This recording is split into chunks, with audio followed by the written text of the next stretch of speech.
Today, our journey continues. We embrace our strengths and courageously address our imperfections.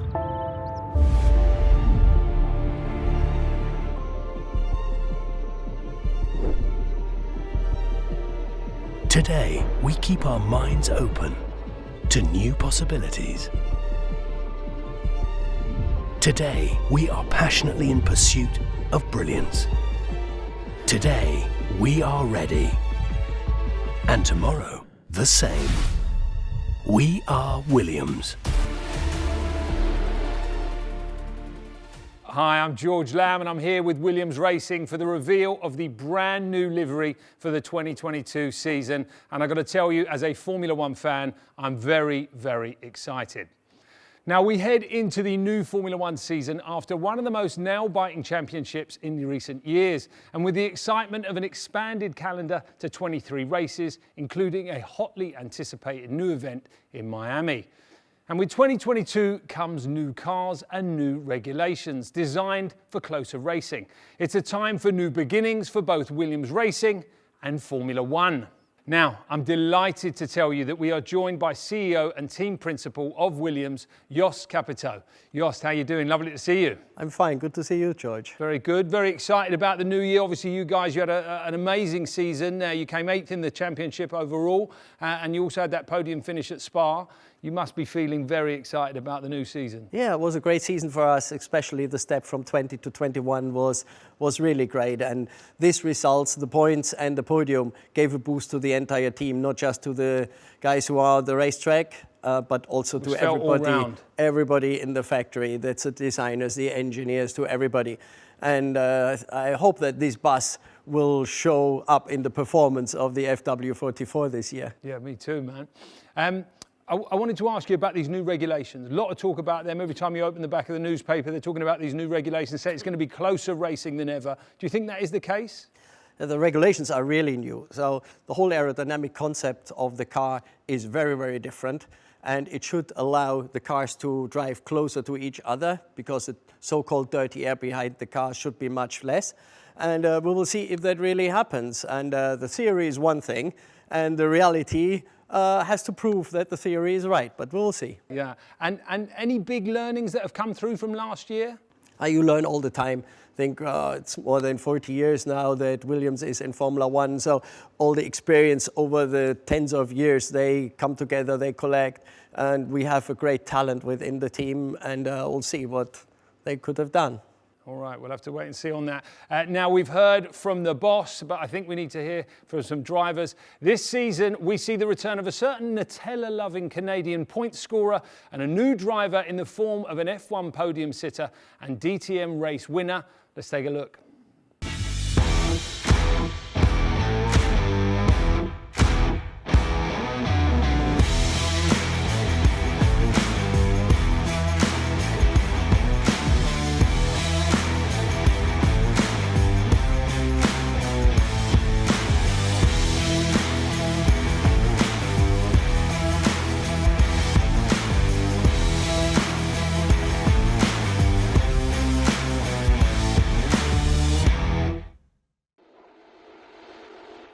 And here they are, Nicky Latifi and Alex Albon. How are we doing, gentlemen?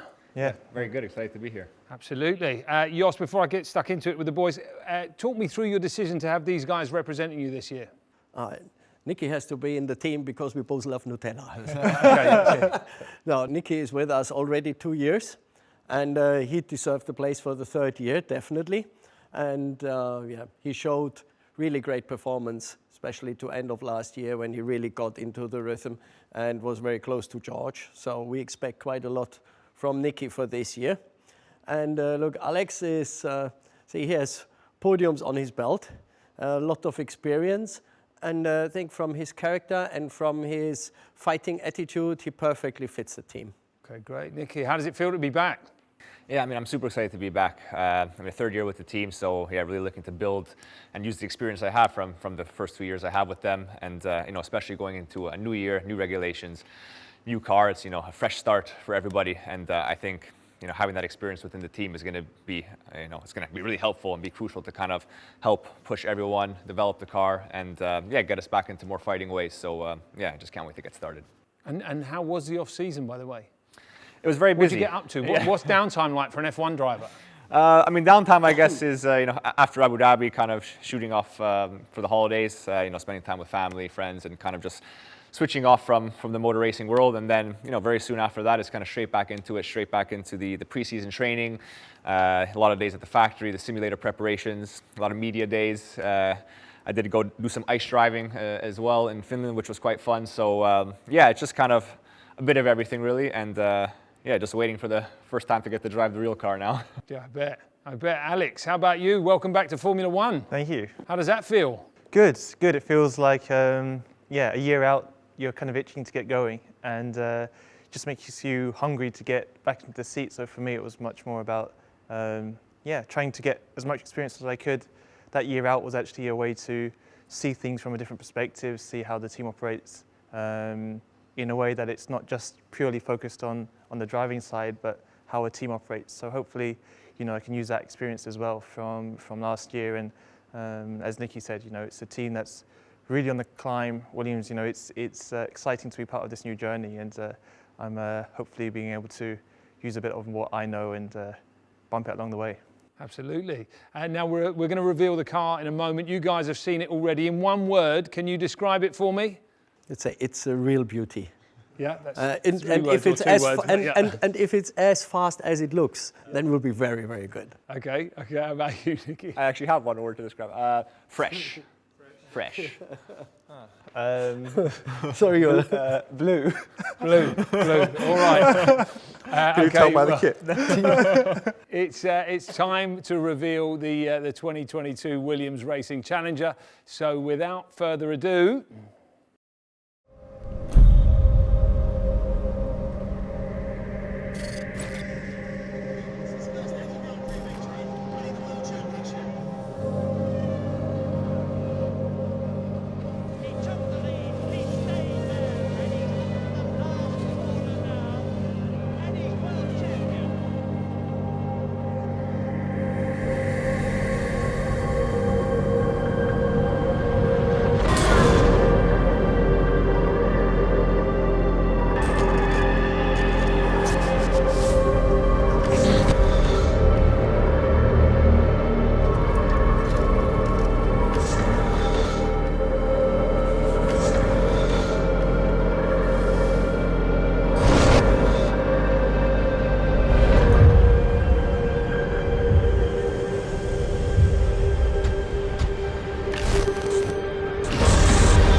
Wow, what a beauty. Jos, can you talk us through the new design?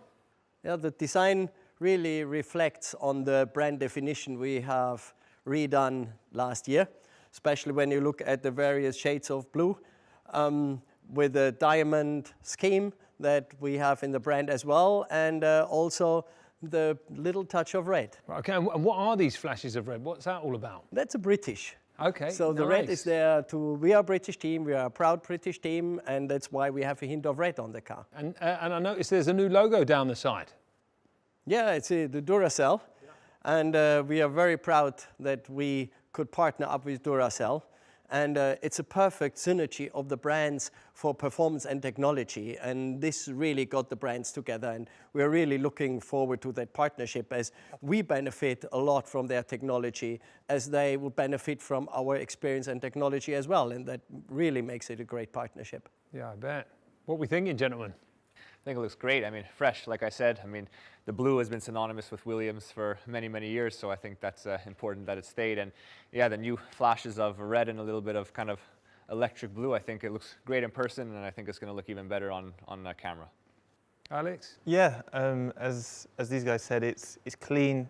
It is blue. It looks really good. I feel like it looks smart, and yeah, I feel like it looks like a fast racing car. Well, that's good job. Now, you guys are going to be out in Barcelona, I think, next week for the pre-seasons. What will you be expecting of the car when you're out there? I'm hoping we get to do a lot of mileage, because I think anytime you take the car out for preseason testing, that's the first thing you want to do is make sure the reliability is good. So Barcelona, I think, is not going to be so focused on getting the outright performance out of the car. It's understanding what this new car, new regulations kind of has to offer, understanding the kind of aero platform, as it's really like one of the biggest changes with this new generation car, and just trying to get as many laps as possible, both for the team, for the systems, but as well for the drivers, to kind of get comfortable and build up that confidence. And once we get to Bahrain, then we'll be able to focus a bit more on the performance, pushing the limits, and yeah, trying to prepare for the race weekend.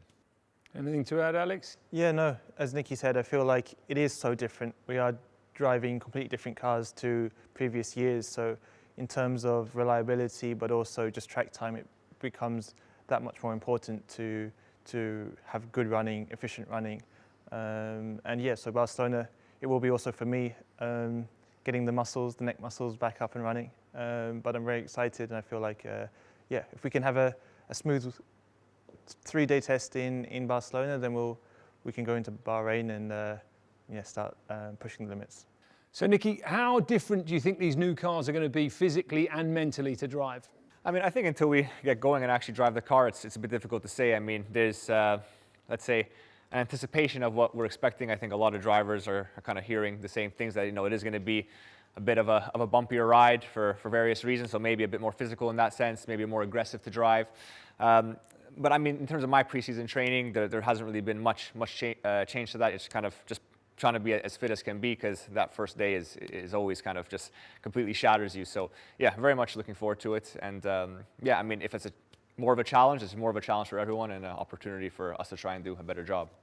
Alex, how are you going to get in the zone? Yeah, well, for me, it's maybe even a longer break in between getting in the car last time. So there's a lot of training gone into last year and the beginning of this year for me, to make sure that I'll hit the ground running. So in terms of preparation and feeling, I mean, we've done a lot of days in the simulator. We have a good idea of what we think the car's going to feel like. And it's pretty much what Nicky said, it's going to be a little bit more lively. I feel like the emphasis will come a little bit more towards the driver, extracting the performance out of the car. So I think that's good for the fans. And yeah, it feels relatively quick still. Like it's we'll see how it goes. Don't want to say too much. Okay, all right. Well, listen, gentlemen, thank you very much for your time. We wish you the best of luck for the forthcoming season. We're really excited to see you guys getting out there on the track. Make sure you stay up to date with all the latest news, views and insight into the team by heading to the Williams website or app and signing up to get your official Williams driver card. Until next time, goodbye.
when most people are talking about the 2022 regulations, they're talking about a brand new car and what the influence of that brand new car is going to be. But there are a couple of changes on the PU side, and they're quite important. We have an E10 fuel. What does that mean? It means the fuel now has to contain 10% ethanol and a sustainable version of ethanol as well. And also, the start of 22 is a freeze on the combustion engine in terms of performance, and later on during the season there's a freeze on the electrical systems in terms of performance as well. So the challenge this year has been to put all that together and get that all ready for the very first race and make sure that we're absolutely beautifully installed in what is now a completely new car for 2022. Every year we take a look at the power unit and the way that it sits inside the chassis in order to give us the best lap time. And with 2022 being an all-new chassis, what that means is that we have an opportunity to look at everything again. There are areas on the car which will be very sensitive to lap time, and there'll be other areas of the car which are less sensitive. And what we're trying to do with the PU is to make sure that we stay as far away as we can from the sensitive areas to give as much flexibility as possible for the car designers, and to package parts of the PU into areas where there's less sensitivity.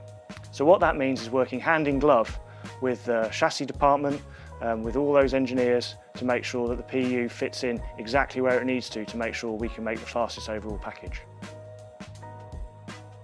Each year, when I look at the finished installation of the PU inside the chassis, it always astounds and amazes me exactly everything that's been fitted in and the way that it's done. And I always look at it and think there's no way we could do better than that.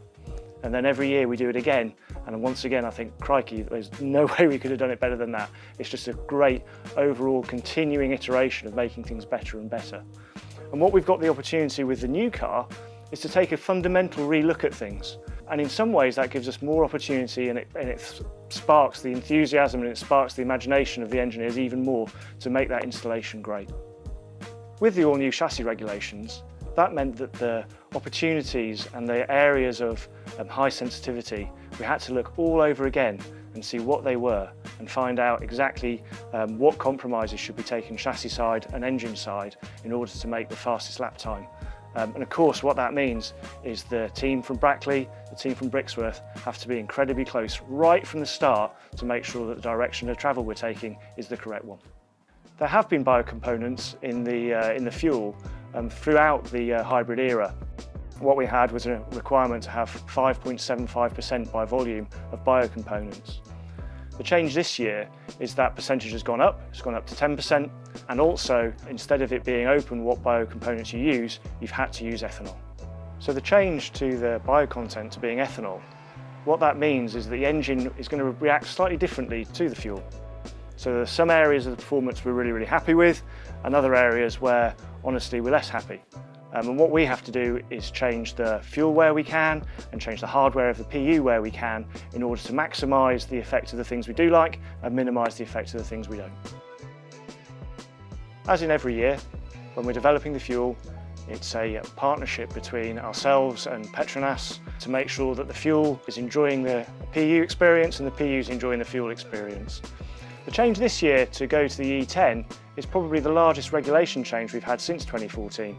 So it was a sizable undertaking to make sure that we really developed that fuel, and the number of candidates that we had, the single cylinder running, the V6 running, shouldn't be underestimated how much work that took. The 2022 car is very different. We know the aerodynamics are different, and from all the things that we've been told and all the work we've done with the team here at Brackley, we believe that the car will be doing slightly different things and the requests from the driver will be different as they go through the corners than they were in previous years. We've got simulations, we've done all our calculations, and we've modified the engine and the way that the engine drives in order for us to be ready, and we'll be able to react to when the driver puts the power on, perhaps in a slightly different way, perhaps at a slightly different time. Of course, we're absolutely desperate to get to the first track test so we can see if those simulations are correct. Hopefully they will be. If not, we'll be ready to adjust the PU as necessary to make sure that the driver gets exactly what they want when they ask for it. So for the 22 season, the PU has a frozen performance spec. And what does that mean? It means that from the start of 2022 until the new PU, which we're expecting to come in 2026, the performance of the engine is frozen, and from midway through the year, the performance of the electrical systems are also frozen from a performance perspective. So what that means is that we will not be able to bring performance upgrades during the year. it'll only be possible to do reliability upgrades. So with the new fuel, the freeze to performance of the PU over the course of the season, and the whole new car, the whole new aerodynamics and fitting the PU within it, there is a huge challenge for everyone involved, and especially the team up in HPP. Of course, that team is super excited to have those challenges, and we are really looking forward to the start of the season.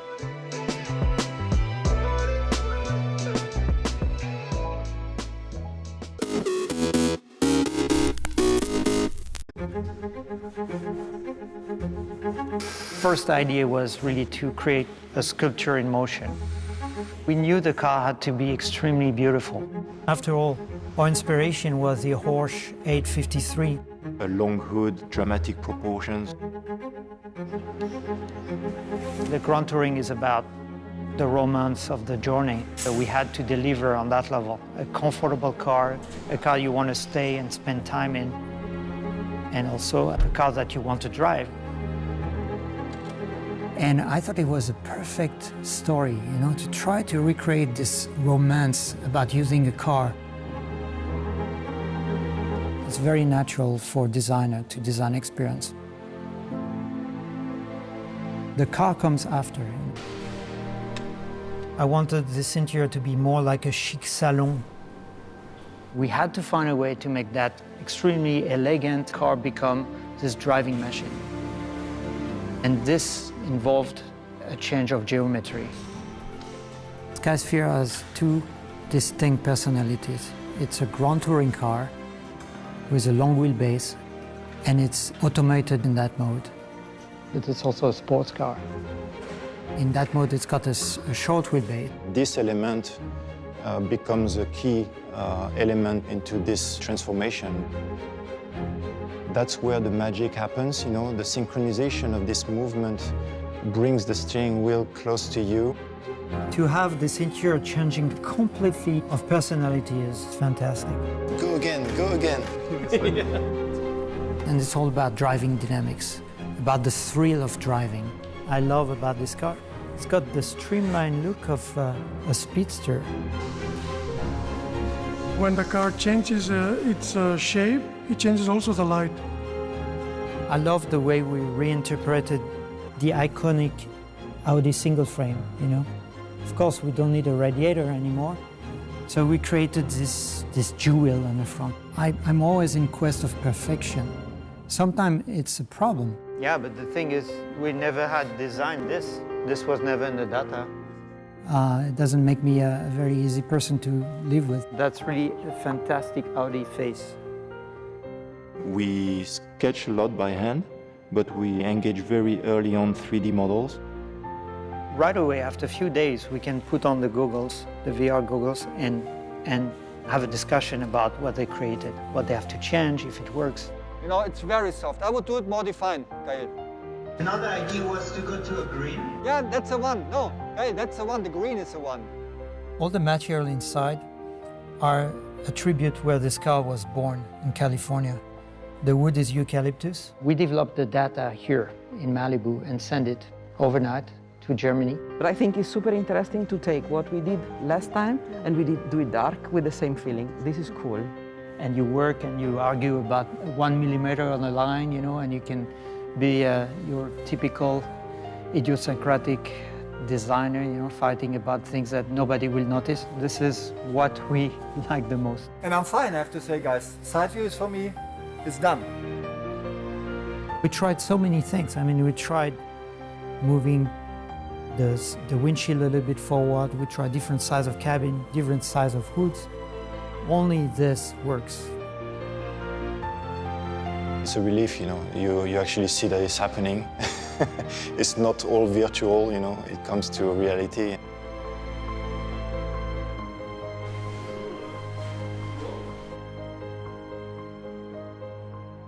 It's better than what I would imagine, you know. I only saw them through the goggles, and now it's really in front of me. That's incredible. I mean, what a challenge, right? To try to create two cars in one.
February 24th, 1868. In Washington, Andrew Johnson becomes the first American president to be impeached.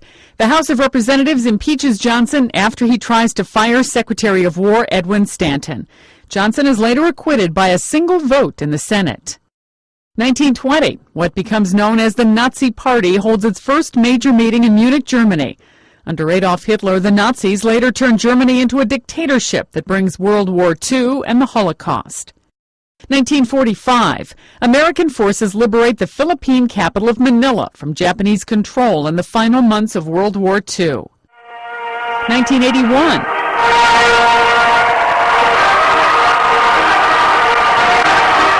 in London, Buckingham Palace announces Britain's Prince Charles and Lady Diana Spencer are engaged. Their wedding takes place later that year. The couple separates, then divorces in the following decade. And 1999.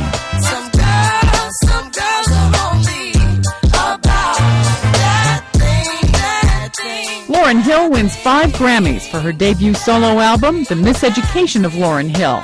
She sets a record for a female artist that has since been tied by Alicia Keys, Norah Jones, and Beyoncé. Today in history, February 24th. Sandy Kozel, The Associated Press.